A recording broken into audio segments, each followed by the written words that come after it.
It's making your first couple of bucks and then making maybe like $100 and $1,000 and $10,000. Just realizing that this is possible. One of the worst things probably that's happening with AI is that people are starting to think a lot more about how can I get this trick done, and they forget the fundamentals.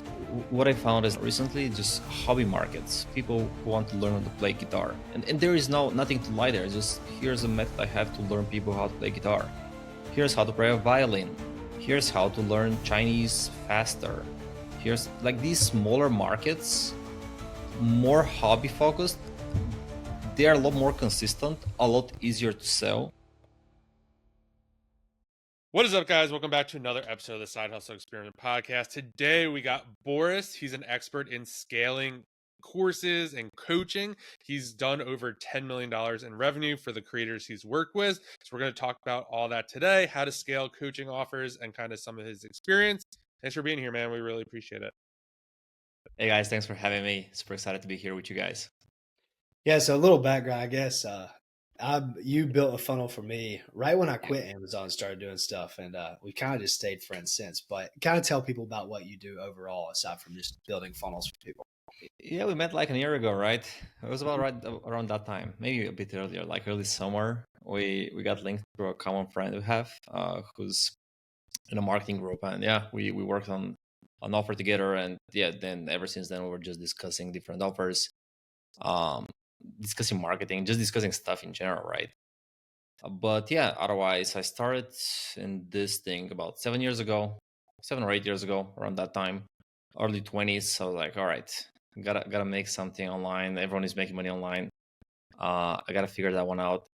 Also, it was right around, especially around COVID. I think that's when it really spiked up because I was trying stuff before that, but really around COVID because everyone was moving online. It made it easier for people to actually just start generating money online, which gave them the opportunity to realize that this is possible. And I think that's one of the biggest things with marketing, especially online marketing and making money online, whether it's through Amazon FBA, e-commerce, coaching, courses, digital products, doesn't matter. It's making your first couple of bucks and then making maybe like $100 and $1,000 and $10,000. Just realizing that this is possible. And I think during that period when everyone was at home spending money online, it created this idea in a lot of people's head that it's possible to do that, and it accelerated the process for a lot of people. I was one of them. Before that, I had just some making like a few $100s here and there, some gigs, but never really put the time and effort into it. And then yeah, I think it was like February 2020, I left my last job at the time. I was like, started looking for clients, and then just things accelerate extremely fast. In a couple of months, I was getting a lot of big clients, like $1 million companies that I never thought I would work with them in just 3 months period. And what do you do for these companies? So let's say somebody like literally has no idea. Like their idea of a course is I go to school and I join that group that guy told me to join. So like, what's a funnel? Kind of how do you play into this funnel, and why does somebody even pay you to do this? That's a good question. So I'd say, well, what I do, I'd say it's a very holistic type of marketing nowadays, because you usually start with one thing. For me, it was like designing and building funnels and doing all the backend integrations. But then at some point, people are like, hey, can you write the copy? And I was like, well, yeah. And then you learn copywriting, and then you learn another thing, and then another thing. At some point, like after a couple of years, you have a full stack of skills. Right now, most of the type of work I do is one-on-one projects, whether it's consulting or fractional CMO type of work, where you just jump into the company and just holistically look at the whole marketing and be like, all right, you have this email list of people. Let's do an email campaign that would convert these people and monetize them. Or you don't have a list of people. Let's grow that email list. Let's bring some traffic. You have the traffic, but you're not utilizing it. Then let's do lead generation funnel. So basically, you deploy different strategies depending on whether it's a course creator or any type of business, really, whether it's a service business, an e-commerce business.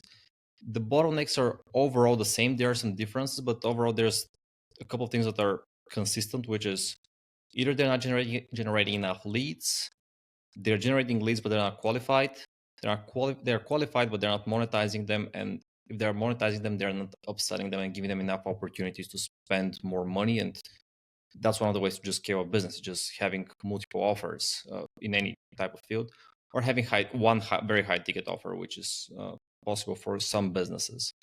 So what I do is basically doing exactly that, finding where the bottleneck is, and then going into the details, like figuring out what's stopping them from going there, like to the next level, and helping them achieve that. Well, so for most people, they might not know. So what is a funnel exactly, and what's the goal of it? We did a podcast the other day, and everyone was like, "What does UGC mean?" We just assumed everyone knew what that meant. So, what is a funnel, and what's the goal of it? That happens a lot, right? Like we just use these terms and we assume like everyone knows them. I was talking with somebody recently. He's a software developer and he started doing some coaching. I was like sharing all of that experience, just telling him a bunch of stuff. Super excited about it, super passionate. Like 15 minutes into it, I realized this guy has no idea what I said. Like half of the words were just, "What are you talking about, bro?" Like, what are you talking about? So yeah, funnel is it's a more of a concept than an actual thing. There is a tangible thing that people call a funnel, which is like a series of landing pages and steps. But I'd say the funnel as a concept is more accurate, which is basically how do you get a person from somewhere, in our case, let's say somewhere on the internet, to buying something from you. Like, what are the steps? Do you show them an ad? Do you show them a video on YouTube? Do you show them a whatever advertorial, and how do you get them through the steps in order for them to become a buyer, ideally a repeated buyer of multiple products? So a funnel is really the concept of getting a person from somewhere in the world, in our case somewhere on the internet, into our Stripe account. Yep. And then this person somebody that's never heard of you before, I guess, would be the top of the funnel, to somebody paying you $5,000 next month. Exactly. So yeah, I mean, and that's the concept of cold traffic versus warm versus hot traffic. So if you have like a person who never heard of you, super cold traffic. If there's a person that's been watching your stuff but never bought something for you, or maybe bought something from you and you want to upsell them, then that's considered a hot lead, so-called. Basically, in a way, what we're doing is we're increasing through the funnel the level of awareness the person has about your business. So how aware are they of the problem that you're helping them solve? How aware are they of the solution that you're providing them? And how aware are they of your business in particular being able to provide the solution to their problem?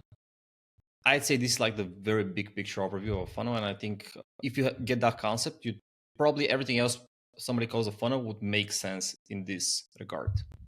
Yeah. And why do you choose to work with other people and not just like build your own offer? Which we've probably talked about that before, but a lot. Yeah. Well, the two of us discussed it recently. I was actually talking with you about exploring a local market. I'm in Bulgaria, right? So in Eastern Europe, I was like discussing with Drew, like potentially launching a local offer, because everyone is trying to go after the English-speaking market, especially US, Canada, UK, Australia, New Zealand, like the big five, right? What people are not doing is, well, I in a way I have an unfair advantage in my own market because I speak the language, understand the psychology of the local people, and Drew were talking about it even in a sense of the US, like you can target people in a more local market where like your own state, so you understand better those people than somebody from, I don't know, from Bulgaria in our case, in this case understanding somebody from in Kentucky, or you understanding somebody in Bulgaria. So you can use in your advantage understanding that your local market and launching offers in your local market. I haven't yet done it. I've consulted a couple of people. One of my best friends is currently doing it, absolutely crushing it. Actually, I'm going to an event with him in 2 weeks, just for that, like local offer owners. And there's plenty of them. I was surprised, but their marketing is not very sophisticated. And it still works amazingly just because of that. Because there is nothing to compete with. Like you can have a checkout page and still crush it. So running my own offers, potentially that will be the next step in my journey. Right now, in terms of cash flow and just service delivery, that's why I do it in other people's in their own offers in their own market. So just service providing. So can you maybe walk people through maybe how could they create their own funnel? A lot of our audience, they're resellers, I would say, Amazon sellers, some Amazon influencer stuff. So a lot of people do have like something to offer. So kind of how would you advise them to go through creating something to sell and then getting people and crafting a funnel and stuff like that? Yeah, I mean, one of the things that I found it's more the, with AI. One of the worst things probably that's happening with AI is that people are starting to think a lot more about how can I get this trick done, and they forget the fundamentals. And Drew and I were talking about it a lot also on DM, and we're discussing like product market fit. Like one of the basics of the marketing is like product market fit. Does your market want this? Does it make sense to them? Product market fit, getting traffic, being able to monetize. If you get these three things right, you're basically everything else falls into these three categories in a way. In your case, it would most definitely be a product market fit. I was actually looking into some e-commerce opportunities again locally, discussing with some local e-commerce business owners. One of my best friends runs an e-commerce business here, and one of the things we're discussing is like understanding the market and what they want and what they need at the current time. Trying to just figure out things with AI, which is extremely common right now. I consult so many people that just go on the AI hype train and just try to figure it out from there. It doesn't really work. I mean, it might stick because you're just testing rapidly a bunch of stuff. So it might work because of that, but you'd rather spend 10 more minutes and figure it out. I was talking with a guy that, I mean, somebody I know from the past, and he was a photographer, and he was telling me like one of the best advice I can give about photography that you can do right now is rather than trying to get a lot of photos, just spend 10 more minutes setting up your camera. 10 more minutes just trying to set up the whole angle. Don't try to just get 10 angle photos, just 10 different angles. Actually just spend 10 minutes setting up your camera and then take one photo. I'd say the same thing, just figuring out what the market wants. Spend more time researching, less time AI testing stuff. Obviously, testing is important. That doesn't mean don't test. Without testing, no way to figure it out. But still, spend time understanding what the market needs and wants right now. It's to explain that me and John are perpetual AI users, so we probably fall into this category. We were just discussing it offer. It's just like we think we have some product market fit. We'll probably talk about it afterwards. But so what do you see is like, how do you know? Okay, this stuff is clearly AI slop. Like that you've not put as much thought into this as you need to put into this. I'm very AI sensitive because I'm using it every single day for hours. So yeah, me too. I'm not saying I'm not using it. It's just that uh, I'm not sure whether people notice it as much. Maybe they don't. I notice it a lot, like especially AI copy. That's something I can notice from a mile away. But yeah, just in general, what it's doing the research, doing in your case, reading the Amazon comments, reading the Reddit reviews, reading all these small stuff that people don't really want to do because it's boring.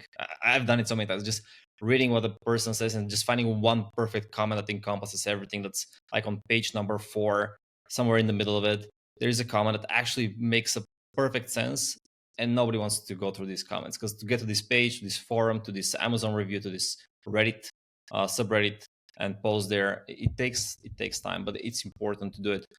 I might not notice it right away, but it's just that the person doesn't have a deep understanding of their market. If you don't have the depth of your market, you probably done AI right now. Not before that, it was probably just you randomly testing stuff that you heard from somebody else. It's the same thing, you just heard it from someone, whether from AI or from a person. You don't have the depth and understanding of the market. If you do have the depth and understanding, you'd probably be a lot more. Your copy just resonates more. If people, when they're reading the marketing text, it just hits you. And what do you recommend? Let's say this is probably a broad question, but in terms of niches or like total markets, I guess what is their health, wealth, and happiness? That's what most people face. Um, what do you recommend there? And can you kind of break down these markets maybe of like what do you recommend somebody to go into? What are the best markets? What are the worst markets to go into? That type of thing. More of a broad overview of that. Yeah, that's actually interesting. Well, recently I found a new market. It's not a new market. It's probably under happiness, but it's really like hobby industries because everyone's trying to sell make money products, sell the next fitness diet that's gonna change change the industry or a dating product. what I found is like recently just hobby markets, people who want to learn how to play guitar, and there is nothing to lie there. It's just here's a method I have to learn people how to play guitar. Here's how to play a violin. Here's how to learn Chinese faster. Here's like these smaller markets, more hobby focused. They're a lot more consistent, a lot easier to sell. Especially, I mean, the thing about these markets is that not everybody can join them unless you have something specific that you know. So I was watching this guy that's having his kid play golf, right? He was on your podcast. And I mean, that's something very specific. Like, who else can teach that? It's something you should know more than other people, and they want to learn from it. Uh, Make money is a great market. The good thing about it is that it's very easy to make people justify spending money because ideally, in an ideal world, if your product is good and it's a good product market fit and people like it and it works for them, then they should make more than what they've spent for the product itself. The good thing is there that the justification of exchanging money is very easy. With guitar lessons or like a guitar course, it's a lot harder. It's a hobby or like a magic trick course. But yeah, the justification is harder, but the market is a lot more niched. If you're running ads, CPMs are a lot cheaper, obviously, than targeting businesses or people who are selling and make money products. In the health industry, very regulated. I think it's one of the oldest, if not the oldest market of these three, because everyone is, I think, is the most mature market at least, because it's what that means is it goes through different market cycles of trust where new things come up and they've been tested, and then new things come up after them and they've been tested, and then new things. I think the health market is the most mature market in that regard because it has the most amount of tests that were done there. Plus, it's a very static market, so nothing changes. What has worked for the human body 10,000 years ago, or maybe like 1,000 years ago, is gonna be what's gonna work today. Except for except for Ozempic. I guess that's put a big dart in the health. Yeah. Well, once now there is like this big, what was it called, Black Swan event, where it changes the whole market, like Ozempic, exactly. But usually it's the same thing. There's not much movement. Now with Make Money, it's like there's crypto, and crypto changes every single day, and there is altcoins, and there is different types of crypto, and then there is dropshipping, and there is FBA, which is obviously a good opportunity, and then there's e-commerce. There's I mean, right now I heard drop servicing, which is just providing services, but they call it drop servicing. I mean, all these things that they're just coming up new things. It's not a static market. It changes all the time. And I've heard this concept from this guy, Alan Sultanich, which in a way we met through him. But yeah, it's basically a never changing market. It's very interesting because there's always a new opportunity there. Like AI is a great new opportunity to make more money online. AI in a way also disrupts the health and the happiness market because one buddy of mine, he's a fitness coach, and obviously it's hitting his market because people can just go on GPT and get a program, and there's a lot more sophisticated software just for that, and they can get at least the baseline, maybe not as good as he can do it, I guess, but most people need like the 80-20 rule. They would get a 20%, they need to get 80% of the results they're ever going to get anyways. Mm-hmm. So this also disrupts quite the market. So some of these Black Swan events, Ozempic, I guess, AI, and these things, they could change the way the markets are moving. I know your question is totally different, and we went a bit into a different direction, but yeah. That's good. What you got, John? We actually just talked about on the last podcast, actually the other day. But what do you think about the Alex Hormozi launch? Being like a big marketer yourself. I actually, all right. I actually haven't watched it. It was a weekend. I've always watched his stuff before, but this time I was like, oh my god, what was that, 14 hours or something? Yeah. Like I'm gonna skip the Olympics. That's how I felt. Like the marketing Olympics, I just skipped them, and I haven't watched it. From what I understood, though, because I talked with friends who watched it, I was like, amazing idea to sell the book this way, to just sell it to a big group of people who resell it. I never thought of that. Alex is really changing the way people are selling stuff. I'd say selling in particular, not even marketing it, probably in a way marketing, but especially selling stuff and changing the way people perceive the offers, because nobody would think let me sell 200, let me sell books to just a small group of people who would resell it to another group of people just to help them out. So it's a very different way of taking over the market. So to me, it was like when I heard this, I was like, oh, all right, that's actually pretty amazing. Yeah. What do you think about this like unique? Maybe I get too caught up on this at times, but I try to always remind myself of like the unique mechanism, and that can apply to the way you're marketing it, the way you're selling it. How much do you think that matters in a lot of these offers? Because personally, like I see a lot of the Amazon people. We talk to a lot of people on here that do Amazons, and they're always like, swear everybody just says, "Hey, man, I want to start a school group that's like X amount per month," or "Hey, what do you think about this course?" And I'm just like, dude, these have been done 1,000 times. Like, unless you're really good at marketing, you're not going to get people in this thing, or it's just not going to work. So I give them like these unique selling mechanisms, like maybe run a cohort, maybe run like a different type of thing. But what do you think about that kind of thing? Of like, how important is that in the whole offer situation? Mm. Before we get into that, I wanted to let you know I created a totally free guide to get approved for the Amazon Influencer Program, how to scale it up, how I literally went from zero to $50,000 in just Amazon commissions alone. There'll be a link down below. The guide is absolutely free. It's about 33-ish pages, and I have a whole video walking you through the whole guide. So if you want to start making money on the Amazon Influencer Program, definitely click the link below. That's a good question. Very good, actually. Well, I'm also a lot into unique mechanisms, and I sometimes overdo it. I try to actually do it less because sometimes I just stack unique mechanism over the unique mechanism, and people don't understand it. Because the thing about unique mechanisms is that you need to make a logical argument why this unique thing is actually makes sense. Because if it's just unique for the sake of being unique, and it doesn't make a logical sense, or you cannot back it up with facts that would make the people understand it, then it's just some random gibberish though that sounds fancy. You should be able to logically back up an argument. So you can do a unique mechanism, but you need to have a very logical argument why this works, why this is unique and different from everything else. Because if you don't have the logical backup, then you just have a random thought with a cool name. Yeah. So And it's that's like very a lot of important that as well. superstructure. Okay, good. Sorry. Yeah, exactly. The superstructure does that. It's good that you mentioned it. Yeah. Do you want to expand on it? No, but you can actually. I mean, you're way more educated. I mean, I kind of just know terms. I mean, I think I have a decent understanding, but I just haven't been in there enough to know a lot about this stuff. But I know the superstructure is really important, and we'll It show you is. after. That's the thing I've attached with like something me and John are trying to work on. It's like the superstructure is really big.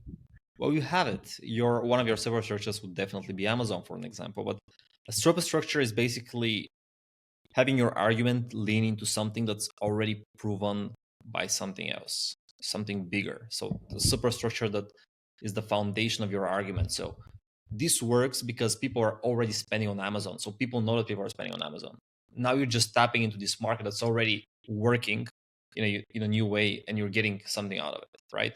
So a recent superstructure could be like Facebook ads. Like people know that people are buying stuff from Facebook, and there are ads, and these ads can promote your product. So you're leaning into this angle, and then you have additional angles where we have a specific structure that works for ads, because not everything works. You can't just throw something and make it work. You need to have a uh, specific system for making it work, which is the unique mechanism.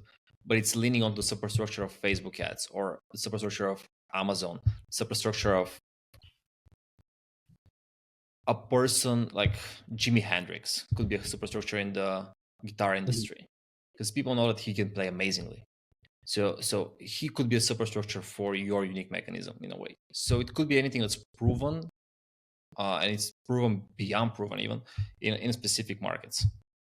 That's interesting. I've never thought of it that way, because now people always used to be like, oh, like if you go into Keepa, which is like an Amazon software, and there's like a bazillion products that Amazon doesn't sell on. If you could only get 0.0001% of that, you'd be a millionaire, like stuff like that. And people are like, yeah, Amazon makes a lot of money. Yeah, that makes like total sense. So I didn't really know the term superstructure, but like that makes so much sense now.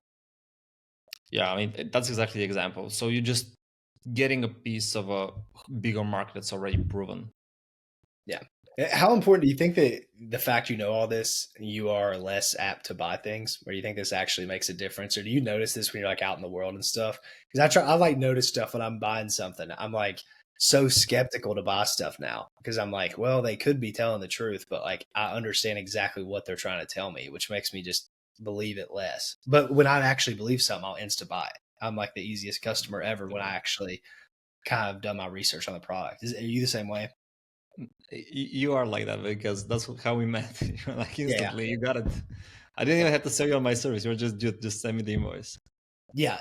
Yeah. I was literally like, Easiest I hate, man, I client, need this done. Somebody said you're good. Just how much do I need to pay you? Like, I don't really care. Yeah. easiest client ever. Um, yeah, I mean, I've heard this thing from Russell Brunson, the guy who made ClickFunnels, which is a popular software for funnel building in a way, sequence of pages. And he's also quite popular name in the course creators service business space. Overall, this whole non-e-commerce world, kind of into the e-commerce world too, though, but a bit less into physical products. That's what I mean by e-commerce. So Russell Brunson had this theory that there's three type of people: emotional buyers, logical buyers, and buyers who are driven by urgency or scarcity. Um, I think the more you know about this stuff, the more logical buyer you become because you're not emotional because you can notice the patterns. Urgency doesn't really affect you that much, especially if you have made a decision that you need something. So you become a lot more logical into your decisions. But you, and just like we discussed, like you weren't hesitant to get to work with me because you just knew that you want something to get done and you are having the right person in this case because I was referred to you through mutual people that we knew and trust. So it's very a logical decision. So the more you know, you just become a lot more logical as a buyer. That's at least how I feel about it since started doing marketing and just being more involved into the space. Whenever I see something that I need and I know it's going to help my life, I'm just make a lot more logical decisions. Also, I stopped buying a lot more. Well, I started buying a lot more useful stuff for my personal life, I guess. Now, when I think about it, I don't buy a lot of things that I don't really need. A lot less with time, just because I'm thinking a lot more logically about the whole what do I really need? Do I really need this? How is this affecting me? Yeah. What do you think about Russell Brunson's offer lab thing? Have you seen that? Yeah, briefly. That's very interesting. It seems like a competitor of ClickBank, or am I wrong? Yeah, it's exactly the same. Well, from what I can see, it's a lot better UI. I don't like ClickBank's UI or anything like that. And It's pretty ClickBank's bad, just right? full of junk, right? So Do you know what? I have the ClickBank marketplace saved in a bookmark because I can never find it otherwise. Where the I mark? know. I found it once after like spending 1 hour researching it, and then I bookmarked it because I couldn't find it. Yep. It's And it's fun. if you ask me to just go on a different computer and find the marketplace right now, I wouldn't know how to do it. Even from Google, just typing it, I can't find it. It just doesn't rank, doesn't show anywhere. Yep. Yeah, Offer Lab is the same type of thing, I think, except for I think his structure of it is this is which is pretty cool. So you can be this affiliate that runs traffic to a landing page, and let's say you want to make like a low ticket ascension funnel. You can take this guy's diet program, you can put the back end upsell as supplements, and then you can put the high ticket as this other guy's thing, and you can like flow all these things together. Um, and then sell these things, and then you get paid because you know, like you have the payment processor kind of there. So instead of like, Mm. you know, a ClickBank pays you out, you kind of just have to trust the offer owner if they're going to pay you out, I guess. This thing, you have like, no one can screw you over really. They'll just pay you out after like X amount of days. It's interesting. I just haven't heard much about it. And I'm like, I think you want to make a bigger wave with that if I had to guess. Do you? So can you like build your own funnels and landing pages and copy, or is it like Yep. you just get whatever was there from the actual offer owner? I'm pretty sure you can build your own stuff or to the offer owner. So you can kind of build your own thing and then just put their payment link, like How their the Stripe product does go in there? there. Yeah. So exactly like ClickBank. Yeah. But a little different, I guess, because a lot of times you have to use ClickBank's landing pages for like the Yeah, checkout. yeah, exactly. That's well. I matched a couple of people. I think I got approved for a couple of offers on OfferLab, and that's one of the differences. The offer owner, the course creator, usually, but the offer owner really, unlike with ClickBank, needs to approve you manually that they're okay you advertising their offer. So you make a request, and they're like, you type in a message. I was like, hey, I have a list of X amount of people, or I've done similar offer on cold traffic before through ads. I want to get your offer and work on it and scale it. And they need to approve your message and be like, all right, this person seems like they can do that, which is interesting because usually with ClickBank, just anyone can just get a link and run it, right? With TOEFL, that's the difference. I almost wonder with these kind of platforms, and it's same with, I guess it's very similar to Upwork, because I'm not sure whether you need to bring the course creators there, like the offer owners. I keep on saying course creators because in the course industry, but offer owners, because it could be e-commerce product, physical product, or anything else really. You need to bring these people, or you need to bring the people with the traffic. I've always been curious what they should do first, because there are now a lot of offers there, but I'm not sure whether they can bring like people with big audiences. Because if you're like 1 million people on Instagram, you have a page for I don't know, do-it-yourself furniture, and you want to sell a course for furniture, for do-it-yourself furniture, but you don't have a course, but you have an audience. I guess Russell, what Russell needs to do is just bring those big audience people and get them into the platform to make it work. That was my initial thought. Yeah, you have to have the traffic first, because if not, that incentivizes the offer owner. But the offer owners don't incentivize the traffic, right? Because most people that are already good at getting traffic, let's say not just like YouTubers, but if you're running cold traffic, you're probably not working with like ClickBank, copy link. You probably got a side offer like that. You've got a private offer. So you have to have good offers if you want to push your traffic or your skills to get it there. That's what I would think. Maybe I'm thinking about it backwards, but I would assume it's that. If you're running ads, I'm almost like, I don't think you can even find these people, because they're like, these people who are very good with ads, they almost don't want to share what they're doing because they're so good. They want to keep their stuff. What I do if I was him, maybe that's what he's doing, or maybe he has a better idea, but from my perspective, it's like bring people with big audiences who don't have products, like people with Instagram, YouTube, like organic traffic that they can forward to different offers. Because we work with course creators. I see a lot of people, there are a lot of them actually, like a lot of people who have a big audience, but they don't have anything to sell. Like they don't have the products. They don't know how to do them. They don't want to do that. They want to create Instagram posts, Instagram videos, reels, YouTube videos, all these stuff, but they have no products, or maybe they have one product. And with one product, again, goes back to where we started this conversation. You want people to become repeated buyers, because with one product, you can just, you can't sell, like there is a cap. You can sell just so much of this one product. But if you have like 10 products, now you can do like a monthly promo every single month for an year, or 10 months basically, and be able to keep on monetizing your audience. Because part of your audience would want do-it-yourself furniture, then part of your audience would want, do-it-yourself furniture for living room, and then part of them would be for their wood cabin, and then third part of this audience would be just into something like home decor, for an example.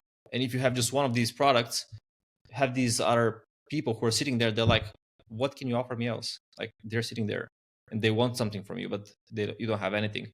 That's where OfferLab seems to fit in. So if Russell can bring all these people, like these 6, 7 figure, 8 figure subscriber count, follower count influencers, probably that would work great. And then obviously if he can bring like cold traffic marketers, that's amazing. Yep. Thought you got jump.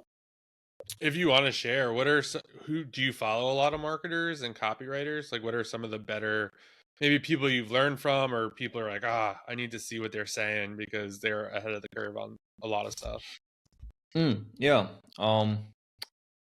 The more time I spend into this, and I got drew into this community, it's just like a small Telegram group, very few people. Like I found a lot of great marketers, just especially pure marketing, advertising experts, not course creators, not like influencers, just purely advertising experts who know how to monetize, usually paid traffic.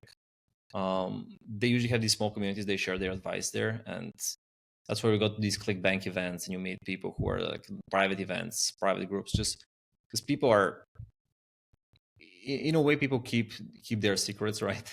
Keep their knowledge to themselves and just share it with a small group of people. But right now, if you, let's say you're starting out or you want to learn more about this, there are Russell Brunson will probably be one place. He has a very good information for beginner marketers that's very easy to understand and it's very applicable to online marketing. I would say Eugene Schwartz. What I wouldn't say is like Eugene Schwartz wrote like physical letters, sales letters, right? Mailing them. So maybe you'd like to go into something that's more recent, just for the fact that you'd be able to faster implement it into the current digital era if you want to do digital marketing. And then you can go back and read Eugene Schwartz. Definitely read Eugene Schwartz for copywriting. Just that maybe you're gonna get something that is not currently applicable, so you get a lot of knowledge without the experience. So Russell Brunson could be one person that's very easy to follow and just implement his stuff. Alan Sutanich, who's in a way that, and his group is a big one that we met through it with Drew. Other people right now, go look at my bookshelf right there. Tyler Welch was a big guy. He was running this company called Traffic and Funnels. I think he's running right now his own business. I think his stuff was very good. I think I started with his stuff actually back in the day to do a service, because I was basically basing my service business through his stuff. Obviously, Hormoz that we talked about.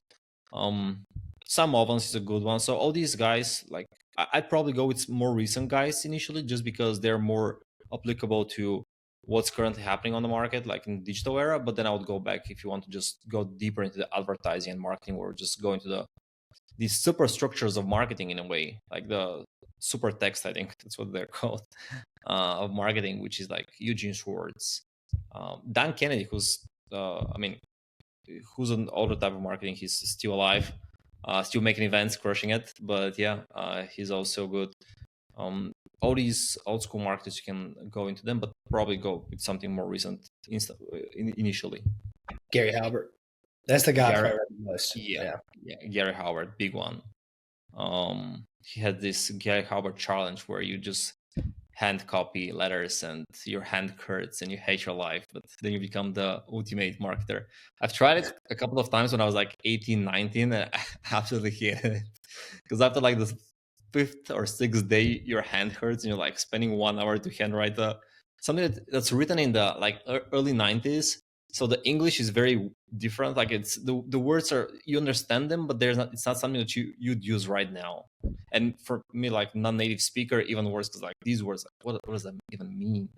Yeah. But yeah. You talked about the cold and the or the cold traffic and then my organic audience or whatever.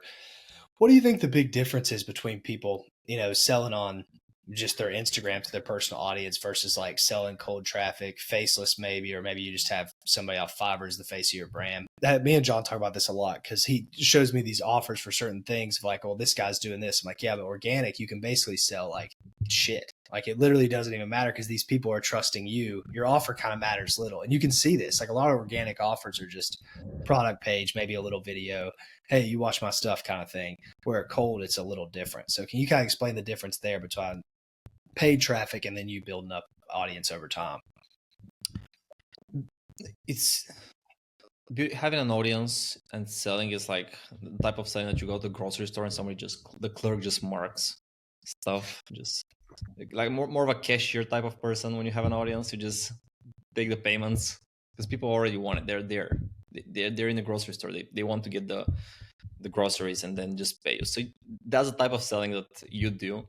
Obviously that's oversimplification. There's more things involved, but monetizing an audience, it's a lot easier. What's harder is to keep monetizing, because you can burn your audience very fast if first of all your course is bad and then you offer too aggressively. So you should actually step back and don't be too aggressive if you want to continuously monetize your audience. So one of these ways, like having a catalog of offers, having multiple products, like an e-commerce catalog. It could be a digital products catalog. So let's say we're talking about guitars. Well, it could be like guitar for beginners, guitar for intermediate to advanced, guitar for advanced, guitar how to play on stage, how to make solos, stuff like that. So you can have multiple products, just a catalog of products. I'm trying to use guitar just because it's anyone, like for make money, it's like how to make money with crypto, how to day trade, how to night trade. Okay, there's no night trading, but you get like altcoins, options. Like for trading, you can do so many stuff. So with guitar is like just having a couple of multiple products that you could use, and then having your audience buying them. Monetizing that, you should be very careful not to be too aggressive, because you have a limited amount of audience and limited amount of trust. Now you have a lot of trust initially, but you can lose it very quickly. With advertising and cold traffic, you can do anything as long as the platform doesn't ban you. They're not too aggressive to the point where, all right, what are you doing? What is that? Like, this is obviously not according to our terms and conditions, according to our guidelines. Like, just don't do that. But if you're within that, you can do a lot more stuff and get away with it. But because people don't know you, they don't have the trust that you can lose. Like, there's nothing to lose really. So you can just go up or just not get buyers and spend your money. But yeah, again, it's a lot harder with cold traffic, but you can test a lot more stuff. If you make cold traffic work though, that's almost like endless money. Obviously not endless, but a lot more, because with your own organic audience, you need to be careful what you do, how much you sell, and obviously you can just sell every single day all the time because people just get burned out. With cold audience, you have unlimited market. Now this depends on how big your market is. So if I'm running an offer in Bulgaria here, it's a 7 million people country. I have maximum of 7 million people I can advertise to, like at maximum. Probably my market for my offer will be a lot small, like maybe 1 million or 500,000. So I should be a lot more careful, but then the bigger the market, the more stuff you can test with cold traffic. A lot harder, but definitely worth it if you can figure it out. I think with AI, this becomes harder and harder because people lose trust. There's so much stuff created right now. Everyone can come up with something. So you need to either become a better marketer or have a brand. Yeah, I've been on the journey to like crack the cold traffic since me and you, man. Because I made a lot of money off organic multiple times, and I'm like, well, there's a huge problem with this. Like you basically are slaving away for no money for a lot of time. Or like you just don't have a direct correlation between like, okay, I'm going to do these things, then make this money. Where it's like cold traffic's pretty simple. It's like a mathematical equation. Maybe that's just why my brain works. Like that's just how I work. But I was like, this could be repeated on a way bigger scale with cold than like you just posting videos every day of your life for the rest of your life and like hoping it works out. And then what'll happen, like you said, you can lose trust, but also you can like lose your market fast. Like the Amazon FBA space right now, you've asked me multiple times, like, why don't you just drop an offer for that again? I'm like, well, dude, I already kind of did it. You know, John's done it too. We both don't sell on Amazon anymore because the whole market is just kind of in the worst state it could even be in. Like Amazon bans accounts a lot. You can't sell a lot of products. If you can sell product, there's 80 people selling it with you. So like the whole opportunity is just lower. And I watch all these Amazon creators, their content is just like less views. And it's like, okay, well now I just got to create more content. But as you know, like that doesn't work like that. You might get 100 views, but you're just the same 100 people watching your stuff or whatever. So it makes it a lot more difficult. And it's like you're kind of subject to your market and also like the algorithm. Like, does your content fit in with like what people like at the time? So that is where the organic thing throws me off, where I don't recommend it to a lot of people. No, for sure. No, and definitely when I'm saying organic and monetizing your audience, I assume you have an audience.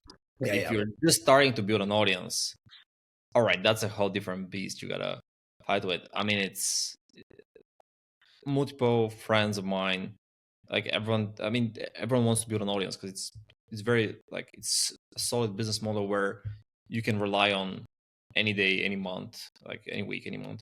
You can just tap into and set them an offer, especially if people like and trust you. But building an audience is probably one of the hardest things you can do. I'm not sure whether it's harder to figure out cold ads or an audience. It's for sure more mathematically correct having ads because you put $1 in and ideally you get $2 out, or at least 1.1 dollar and 10 cents. So you can be able to be profitable out of it. And then you can repeat the process. I know there's a lot of experts in organic content and they say there is a formula, there's an SEO, the next thing that works right now in organic, but usually it's a lot more with cold ads. You can actually figure it out probably faster. But then again, a good friend of mine once said, risk has monetary value. So by you risking your own money, it has monetary value of you can speed up the process, but you're risking money and you can also lose money. With organic, you could be creating content and not losing money, or maybe editing stuff like that. But overall, you could be creating content for free for a lot of time. Yeah, I guess that's a really good point too, because you could probably we were actually talking about this before about how you could test ads much quicker by putting more money up front. But I guess with the organic too, if I had to make 10 Instagram posts or reels versus make 10 ads, it'd be much quicker just to make 10 ads. Yeah, And they see what last. happens. Yeah. Well, not necessarily, I guess, but I mean, it's behind the 10 ads, you can put, like, if your CPM, cost per 1,000 impressions, is, let's say, $50. You know that you're gonna give $50 to a platform, and they're gonna show your ad or your content, because the ad is really a piece of content. They would show your content to 1,000 people. Now, if you post the same content on organic, maybe 100 people are gonna see it, maybe not. But that's why you pay for the accelerated eyeballs on your content. Ideally, your content is able to sell them. you a bigger fan of the image ads or video ads? I've been making like everything I've done so much image ads because they're so easy to create. And like I follow a guy on YouTube, he has like an image ads thing where you build these documents. It's a really cool process and it generates like amazing image ads. Like I'm doing a local service business, I'm helping somebody with window cleaning, and the ads are just like unreal. I'm like, I can't even believe these ads are popping out of here. And they're performing like fairly well, like way cheaper than leads he usually gets. But I know video ads, a lot of people just like, you should do video. It's just way more difficult, in my opinion, to like do that. You know what? I got this friend I mentioned earlier. He's doing local offers and he's creating these like with AI, how like animation. I don't. It's 4 years ago. If you tell me you can do that, I'd be absolutely shocked. He's just prompting it. I'm not sure what he's using. I can ask him, but basically he's doing video ads. They're crushing it locally, and they're like a story like of Cleopatra or something about Egypt, with a offer for health, like some health offer like connected to Egypt, ancient Egypt, etc. But basically, it's a video that it looks so professional to me. It's like amazing. It's like a storyboard with characters that move, that have a talk with each other. It's like amazing stuff. But yeah, we usually do. I usually also go with static ads nowadays, just to kick it off faster, test what works as concept, and then you can just, based on that concept, you can probably make a video out of it. Seems like high ticket goes more with videos. Like if you're providing a service, like high ticket service, like an agency or B2B, a lot of people go with more of a video, and B2C goes more with the static image, because the content consumption is faster on static images. And if it's a lower ticket product, it usually goes with that. Seems like with the e-commerce, especially, static images work a lot better for cheaper products. I guess because of the impulsive purchase and making a quick decision whether you want something. Maybe it's like, I know there's a big industry coming up, like high ticket e-commerce. Not super familiar there, but basically selling high ticket $1,000, $2,000, $5,000, $10,000 plus type of products. Maybe a longer video type of content would work better there. But yeah, seems like static is my go-to for anything less than $1,000. Yeah, interesting. So do you make many video ads for stuff? And like, what's your or do you have somebody film a video ad and stuff, or in the future we use that? I'm sure what he's using is probably VO3, which is Google's thing. If you can prompt it to make characters and things like that, they're pretty good with that stuff. I haven't learned how to use it. I probably should. But do you do any AI videos, or do you even make video ads at all? I haven't done AI videos. That friend of mine that I mentioned, he's doing that all day now. He's just making video ads with storyboards about his offers. Works amazingly. I haven't done any of them. I'm just seeing him prompting it. What he does, he makes like an initial image from GPT, and then I know he puts that, based on that image, he puts it into this AI tool for video ads or for videos, and it takes it and then makes more characters based on this image. Anyways, I haven't done any of this. All my video ads were always like a VSL type, like video sales letter, like a script and talking head, like right now. Person talking on screen, just having a script that they're going through, but never an actual like a video. Yeah, like an animated one, for an example. Yeah. What you got, John? Earlier in the pod, you said you use ChatGPT a lot. What are you kind of using it for, to avoid kind of being generic, and or are you just using it for your everyday use? Kind of what you use it on? Yeah, I spend most of my day in AI tools, whether it's GPT, whether it's any of the other tools right now. primarily for copywriting, what I do is basically try to, I spend a lot of time prompting it. My initial prompt for, let's say, for an email campaign that I want to create or to help me create is at least an hour. Wow. Yeah, I spend an hour just to prompt it properly. Can you go through that process? I'm like really curious. So what are you doing in that hour? Yeah, in 1 hour, I wanted to learn exactly how what the audience thinks. So in that hour, I also get a lot of things from like my own research, and I give it a lot of research to learn how people think, and I ask it always to figure out what they think on a surface level, below surface, and then deeper understanding of their psychology.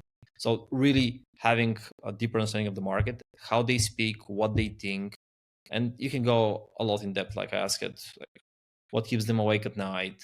What do they talk about? What do they even hide from their families? So I try to just pick small things from everywhere, and if AI is able to figure out something, that's perfect. And then I just read every single thing that AI writes. I don't just, okay, that looks good, let's get to the next part. I just read every single thing that they write, and I course correct it.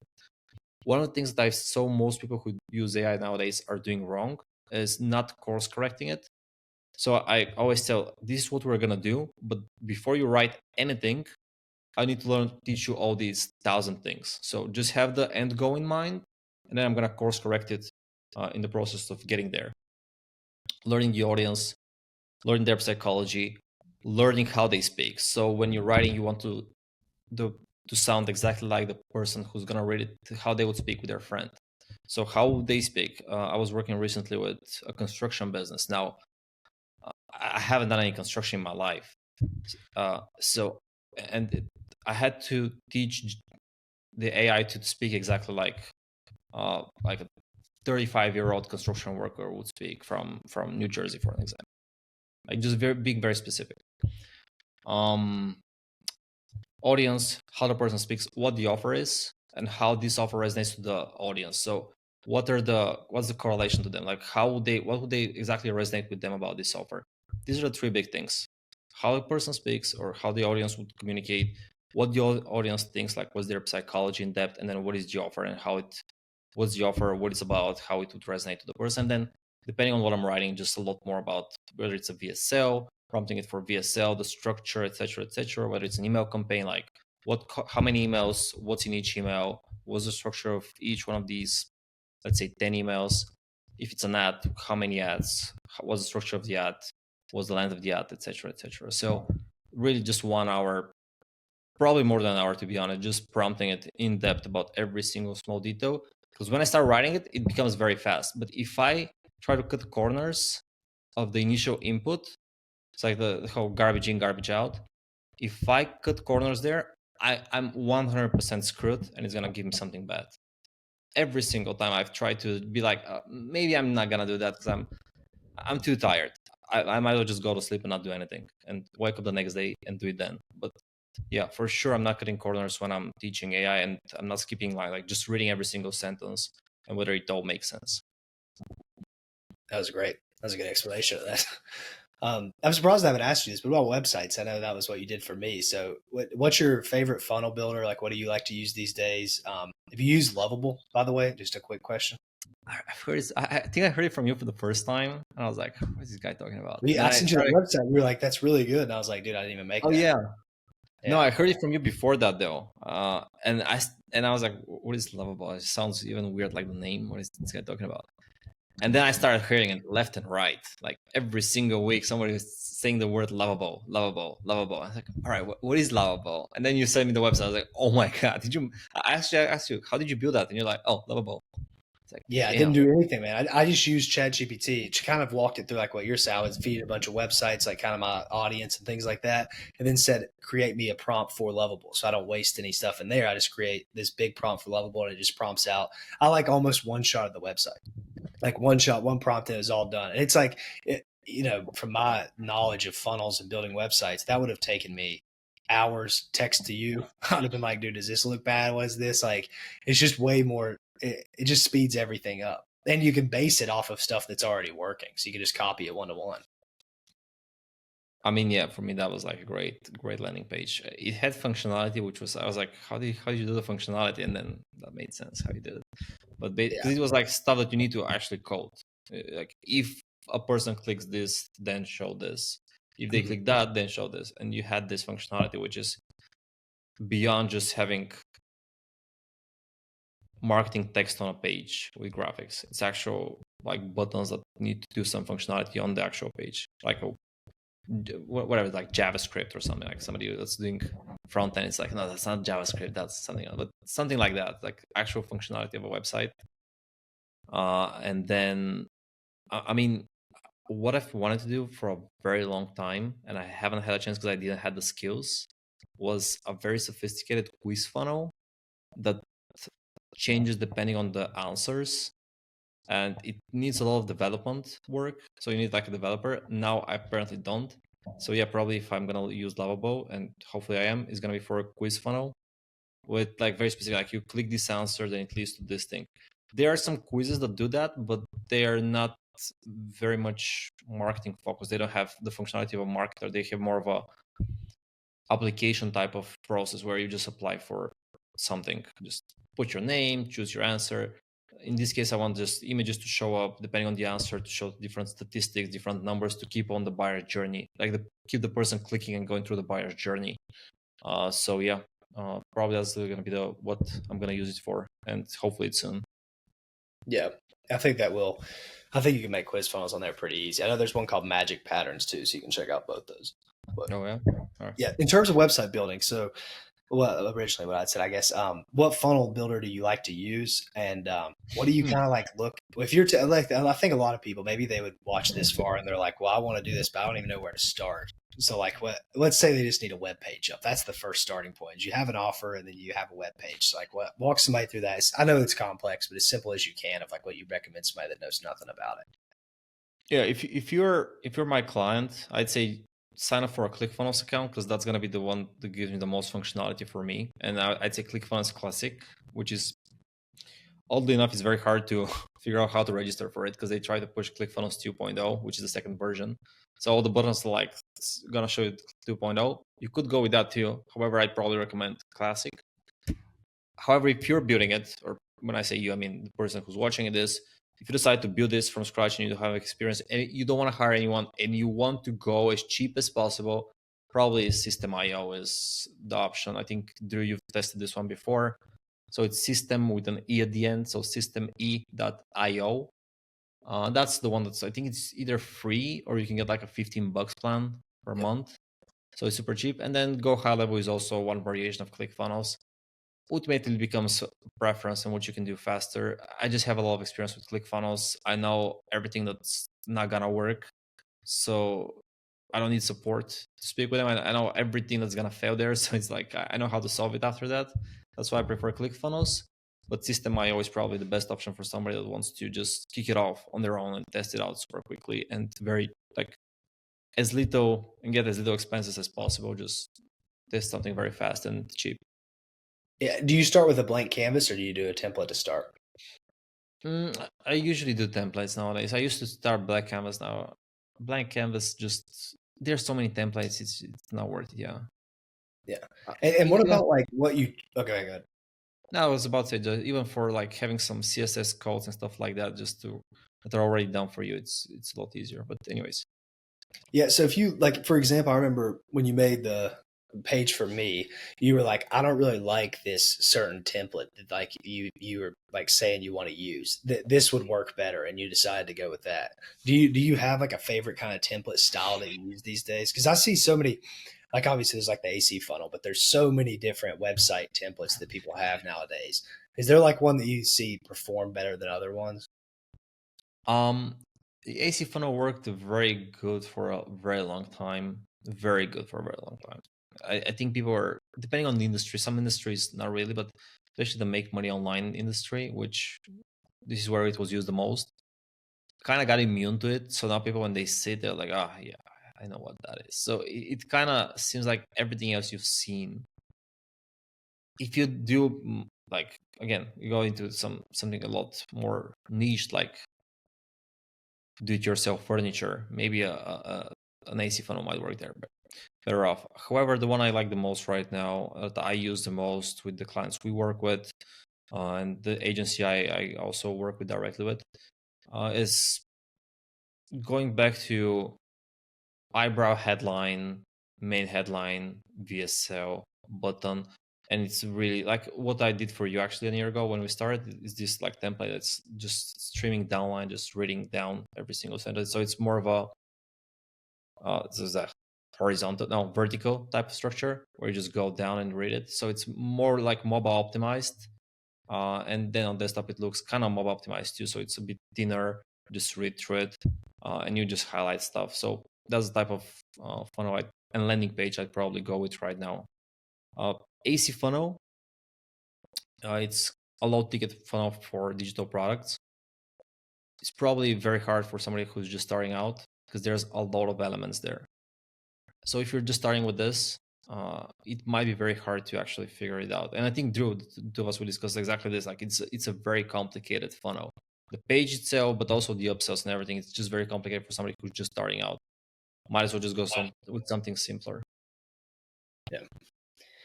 We're almost at an hour. What else you got, Johnny? Any final things?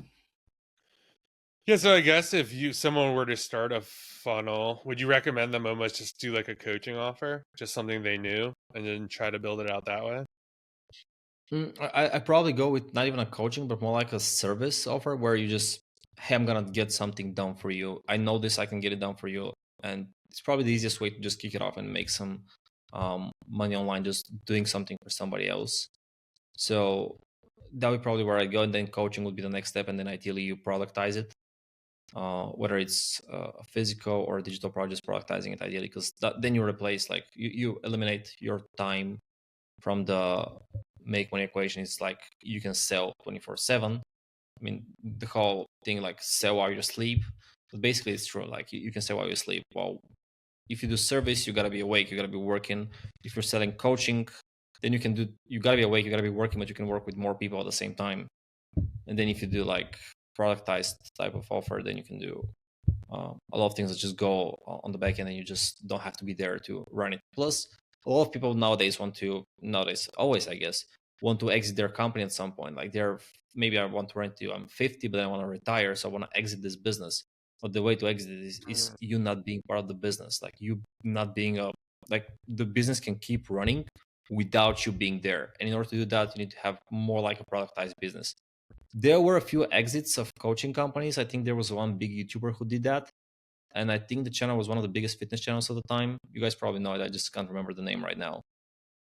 But it was an Asian guy that was running it. Oh yeah, the 6 minute or the 10 minute ab thing or whatever. That's the one.